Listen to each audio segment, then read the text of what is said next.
क्योंकि अगर जबरदस्ती सीधा होने वाली होती तो अल्लाह के नबी कह देते सीधा करो, लेकिन जबरदस्ती सीधा करोगे तो सीधी तो होगी नहीं, टूट जाएगी। तो जबरदस्ती सीधा करने से भी अगर टूट रही है, तलाक हो रही है और बच्चे आपके अलग अलग हो रहे हैं, तो ये सूरत मत आने दो, कुछ चीजें बर्दाश्त कर दो। और कुछ चीजें अच्छी भी होती हैं औरत के अंदर। आज कह रही हूं कि मर जाए मौलवी कमीना, हमें टेढ़ा बता रहा है। तेरी बीवी भी तो टेढ़ी होगी। हाँ है, तो क्या करें? आप क्या समझते हैं मैं आपको यहां डांटता हूं? घर में हमको भी सुनना पड़ता है। और कौन ऐसा आदमी है जिसको अपने घर में नहीं सुनना पड़ता है? बताइए तो जरा। ये पार्लियामेंट में जितने बैठे हैं नेता ना, यो करते हैं, वो करें, क्या करें, घर में सब सुनते हैं। सबको सुनना पड़ती है अपने। बल्कि इन नेताओं की, इनकी बीवियां जितनी निगरानी करती, किसी की नहीं करती। बार बार पूछते हैं कहां हो। उनको मालूम है ये नेता है ना, किसी और के साथ ना लगा हुआ हो, इसलिए बार बार पूछती कहां हो। नहीं साहब ये पान वाले की। अच्छा मेरी बात कराना जरा। बड़ा अजीब हाल है। शक है। अच्छा मैं फला की दुकान पे हूं, जरा जूता खरीद रहा हूं। अच्छा जरा जूते वाले से मेरी बात कराना। जूते वाला फ्री में मजे ले रहा है। बीवी तेरी नेता की, मैं बात करने का मुझे मिल रहा है। अजीब अजीब सूरत हाल पैदा हो गई। निगरानियां हो रही हैं, सबको सुनना पड़ती है। हजरत उमर फारूक के पास एक साहबी आए, अपनी बीवी की शिकायत लेकर। दरवाजा खटखटाया, सोचा घर के अंदर है, वो बाहर बैठ गए। अभी निकलेंगे हजरत उमर, बैठ गए वो। थोड़ी देर के बाद क्या देखते हैं, घर में आवाजें आ रही हैं। उनने कान लगाया जो दरवाजे से, तो क्या देख रहे हैं, उमर फारूक की बीवी उमर पे बरस रही है। चले जाते हो, बैठे रहते हो खिलाफत में, उधर गए उधर गए। खाना कौन लेके आएगा, पकने को कौन लेके आएगा, बच्चों का क्या होगा, बच्चों की पढ़ाई, बच्चों का खाना पानी, बच्चों के कपड़े लत्ते, क्या है तुम्हें कोई फिक्र है? जब देखो गरीबों की पीछे लगे रहते हो। कौन जरूरतमंद है, दूसरों की जरूरत पूरी कर रहे हो, अपने घर की फिक्र नहीं। हजरत उमर सुन रहे हैं, गर्दन डाले। इसने देखा है ये क्या करेंगे, दूर हमारी शिकायत, हम तो अपनी बीवी की शिकायत लेके आए, ये क्या करेंगे। वो उड़ के चला गया, बेचारा जाने लगा। हजरत उमर फारूक थोड़ी देर के बाद निकले, देखा वो जा रहा है। उसको बुलाया, आवाज लगे, मिस्टर इधर क्या इधर, तुम आए थे? कहा हाँ। किस लिए? कहा कुछ नहीं, वो अब मैं जा रहा हूं। अरे तुम कुछ शिकायत लेके आए थे ना? नहीं नहीं नहीं, अब मैं जा रहा हूं। बताते क्यों नहीं हो? आए थे शिकायत लेके और चल दिए। कुछ बात हो तो बताओ ना, क्या बात है? मैं अमीरुल मोमिनीन हूं, लोगों का खादिम हूं, मैं आपके ही काम के लिए बैठा हुआ हूं, बताओ क्या जरूरत है। कहने लगा, अमीरुल मोमिनीन जिस काम के लिए आया था वो काम आपके बस का नहीं है। हैं? मेरे बस का नहीं? कहा मैं देख लिया हूं, अब मुझे जाने दीजिए। कहा हुआ क्या ये तो बताओ। कहा अमीरुल मोमिनीन मेरी बीवी मेरे ऊपर रोज चढ़ जाती है, डांटती है, फटकारती है, उल्टा सीधा बोलती है। मैं अपनी बीवी की शिकायत लेके आया था, लेकिन देख रहा हूं, कान लगा के सुना तो आपकी बीवी आपको डांट रही है। उल्टी गंगा बह रही है। तो आप कुछ बोल ही रहे, आप सुन रहे चुपचाप खामोश बैठे। 22 लाख मुरब्बा मील पर हुकूमत करने वाला भी अपनी बीवी की सुन रहा है। ये तो शुक्र मनाए कि इसकी बीवी है नहीं, वरना आधी परेशानियां दूर हो गई होती। क्योंकि जो आदमी बीवी की परेशानियां सह चुका हो, वो आदमी जानता है परेशानी क्या है। इसलिए जिसको घर में परेशान करने वाली बीवी नहीं होती, वो दूसरों को परेशान करता है। देखना इस जुमले को कैसे एडिट करेंगे लोग, देखिएगा इस जुमले को कैसे बनाए। मौलाना, इस जुमले को जानते हो कैसे लिखेंगे? मौलाना ने मोदी को क्या कहा, इस तरीके से यूट्यूब में डालेंगे।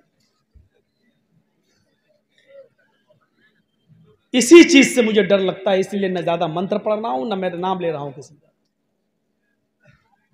ये हालत है मेरे साथ। मैं नहीं चाहता था कि मैं समझौता करूं, लेकिन करना पड़ रहा है मुझे हालात के साथ। इतना तो कोई नहीं परेशान करता है। तो मेरे भाइयों, अब वक्ती तौर पे एक बात आ गई, मैंने कह दी। अब इसका यह मतलब थोड़ी कि आप उसका फोटो मेरे फोटो के साथ बना देंगे। मौजू यह होना चाहिए कि इस्लाम ने औरत को क्या मकाम दिया है, यह होना चाहिए। ये मौजू ना होकर क्या मौजू होगा? मौलाना ने मोदी को ललकारा। ये बनाते हैं यूट्यूब। अब बताइए, इसको जब लाखों लोग देखेंगे तो जो उसके फैन हैं क्या कहेंगे? कहीं कहीं मुकदमा, जरूरी नहीं है कि हम बिहार में बोलें तो बिहारी पर मुकदमा हो, कोई भी आदमी कहीं भी मुकदमा दायर कर सकता है, ये कानून है हिंदुस्तान। बिहार में होंगे तो चलो आप लोग निपटा लोगे, बंगाल में होंगे तो चलो ममता दीदी हैं, लेकिन कहीं और अगर हो गया और जहां बीजेपी की हुकूमत है वहां अगर मुझ पर मुकदमा हो गया तो कौन है? कोई नहीं आता साथ। मैंने सबको देखा है। सुनते वक्त मौलाना आप ये नहीं बोले, आज मजा नहीं आया, आज उसको नहीं बोले, बहुत कहने वाले मिलेंगे। जब परेशानियां आती हैं और जब कोई जेल में चला जाता है तो कोई साथ नहीं आता है। यकीन मानना, अगर मैं नहीं उनसे मिलने नहीं आए, क्यों? सीआईडी मेरे पीछे लग जाएगी। मौलाना जर्जी से इसके क्या ताल्लुक है? ये क्यों मिलने गया था? सबको देख लिया है। आपको भी मशवरा देता हूं, जो कुछ भी करना है अपने बलबूते पे करना है। ये मत सोचना कि आपको परेशानी आई, आप कभी जेल में चले गए तो दूसरे आपकी मदद करेंगे। दूसरों पर कभी भरोसा मत करना। आपके अंदर अपनी कैपेसिटी हो, बर्दाश्त करने की अपनी क्षमता हो तो आप कदम उठाइएगा, नहीं तो दूसरों के भरोसे पर मत रहिए। तो हजरत उमर फारूक से कहा कि आप तो खुद ही परेशान हैं, मैं जा रहा हूं। हजरत उमर ने कहा, अच्छा सुनो, शादी हो गई? हाँ। बच्चे हैं? हाँ। बच्चे किसके हैं? उसने कहा मेरे। दूध किसने पिलाया? कहा मेरी बीवी ने। दूध पिलने का पैसा दिया? कहा नहीं। खाना कौन पकाता है? कहा बीवी। कहा तुम्हें मालूम है बच्चे बाप के होते हैं, अगर माँ उसकी दूध ना पिलाए तो बाप जबरदस्ती दूध नहीं पिलवा सकता। अगर माँ ये कहे बीवी के मुझे आपके बच्चे को दूध पिलाना है, मुझे इतना रुपया महीना चाहिए, तो आपको उतना रुपया महीना देना पड़ेगा, दूध पिलाई। दिया तुमने? नहीं। कहा वो हमारे बच्चे को दूध पिला देती है, पैसा भी नहीं लेती है। बच्चे आपके हैं, पेशाब करें तो आप धुलाओ, लेटरिन करें तो आप धुलाओ, कौन धुलाता है? कहा मेरी बीवी। कहा अगर वो ये कहे कि आपके बच्चे ने गंदगी की आप धुलाइए, तो आप ही को धुलाना पड़ेगी, लेकिन वो धुला देती है। खाना कौन बनाता है? कहा बीवी। का जब निकाह हुआ था तो तुमसे खाना पकाने की शर्त नहीं थी, उसमें यह था कि इतने इतने रुपए मेहर के एवज तुम्हारे साथ निकाह किया जा रहा है, क्या तुमने कबूल किया? इतने इतने रुपए मेहर के एवज तुम्हारे निकाह में, अलावा नान नफका, तुम्हारे निकाह में फला की बेटी के साथ तुम्हें निकाह हो रहा है, पढ़ा दिया गया, क्या तुमने कबूल किया? अलावा नान नफका, 5,000 रुपए मेहर, 10,000 रुपए मेहर, अलावा नान नफका, 2 तोले सोना, अलावा नान नफका। ये होता है 4,000 रुपया, 2,000 रुपया मेहर, सिक्का रायजुल वक्त, अलावा नान नफका। ये लिखा जाता है रजिस्टर पर। अलावा नान नफका का मतलब जानते हो?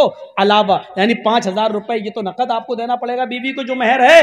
अलावा नान नफका, अलावा नान नफके का मतलब रोटी और कपड़ा और खर्चा, कपड़ा खर्चा दवा, ये सब आपकी जिम्मेदारी है। खाना आपकी जिम्मेदारी है। अगर आपकी बीवी खाना नहीं बनाती है तो आप जबरदस्ती नहीं बनवा सकते हो, चल खाना पका, नहीं। वो कह सकती है नहीं हम नहीं पकाएंगे, जाओ क्या कर लोगे। कहने लगा अमीरुल मोमिनीन खाना पकाना बीवी की जिम्मेदारी नहीं है? कहा नहीं। बच्चे अच्छे धुलाना बीवी, ठीक है ठीक है, हमको बता दिया यही ठीक है, कहीं मेरी बीवी को मत बता देना, हम जाके सुन लेंगे थोड़ी बहुत बातें, अगर ये बता दिया तो सर पे चढ़ जाएगी, कल से खाना भी हमें बनाना पड़ेगा, पेशाब पायखाना भी हमें धोना पड़ेगा। हजरत उमर ने कहा कि जब वो सब कुछ कर देती है तो थोड़ी सुन लिया करो, जाओ थोड़ी सुन लिया करो, इतना भी नहीं सुन सकते हो? कहा नहीं सुन लूंगा, थोड़ी नहीं, अब तो जितनी सुनाएगी उतनी सुन लिया करूंगा। ठीक है आपने मुझे बता दिया, मतलब खाना पकाने से तो बेहतर है, पेशाब पायखाना धोने से तो बेहतर है, सुन लूं, सुनने में क्या जा रहा। ऐसा ही होना चाहिए। अल्लाह के रसूल किस तरीके से अपनी बीवी के साथ रहे। नाराज हो गई अम्मा आयशा। एक बार अल्लाह के रसूल के पास खजूर आया तो अकेले नहीं खा रहे हैं, आयशा नाराज हैं, पहल खुद कर दी, आयशा लो खाओ। अब वो गुस्से में थी, नहीं खाऊंगी, भूख नहीं है, चेहरा फेर लिया। अल्लाह के रसूल उधर से आए, इधर आ गए, आयशा चलो गुस्सा थूको, लो खाओ। यानी उन्होंने चेहरा इधर किया तो अल्लाह के रसूल उठ के इधर आ गए। हम लोग होते और नाराज़ होती हमारी बीवी तो क्या होता? सही बताना। जर्जी साहब ने कहा लो खाओ, अब वो गुस्से में कहते हाँ मैं नहीं खाना, तो हम थोड़ी उधर आएंगे। जैसे चेहरा उधर घुमाया, मुंह पकड़ के खा रही कि नहीं खा रही, नखरे मत दिखा जाता, एक तो मना रहा हूं तुझे, चल खा ले। हमारा रहन सहन ये है। अल्लाह के रसूल वहां जाते हैं, आयशा मोहब्बत का अंदाज देखो। आयशा लो, कायनात का इमाम अपनी बीवी को मना रहा है, और बीवी को मनाने से कोई छोटा नहीं हो जाता है। ये याद रखो, जो लोग ये समझते हैं कि बीवी को मनाने से हमारी शान घट जाएगी, लोग जोरों के गुलाम कहेंगे, उनका रांची के पागल खाने में उनका इलाज करो। जो बीवी को मनाने में यह समझता है कि मेरी शान घट जाएगी, तो माफ करना, तू और शान और शौकत में तू शाहजहां नहीं है, औरंगजेब नहीं है। कायनात का इमाम बीवी को मना रहा है, अल्लाह का प्यारा नबी बीवी को मना रहा है, और अल्लाह के बाद जिसका मकाम और मर्तबा सबसे बड़ा हो वो अपनी बीवी को मना रहा है। लो खाओ आयशा, गुस्सा थूको। उन्होंने फिर इधर चेहरा कर लिया, मैंने कहा ना कि मुझे भूख नहीं लग रही है, फिर चेहरा इधर आ गए। अब गले में हाथ डाल लिया, सर पे, आयशा नहीं, चलो मुंह खोलो। अब आप ये भी नहीं कह रहे लो, अब आप क्या कह रहे हैं? मुंह खोलो, चलो कुली बिस्मिल्लाह, चलो अल्लाह का नाम लेकर खाओ।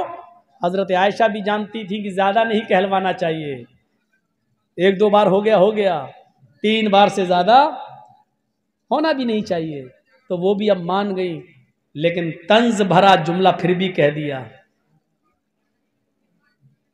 लो चलो मुंह खोलो, कुली बिस्मिल्लाह, अल्लाह का नाम लेके खाओ।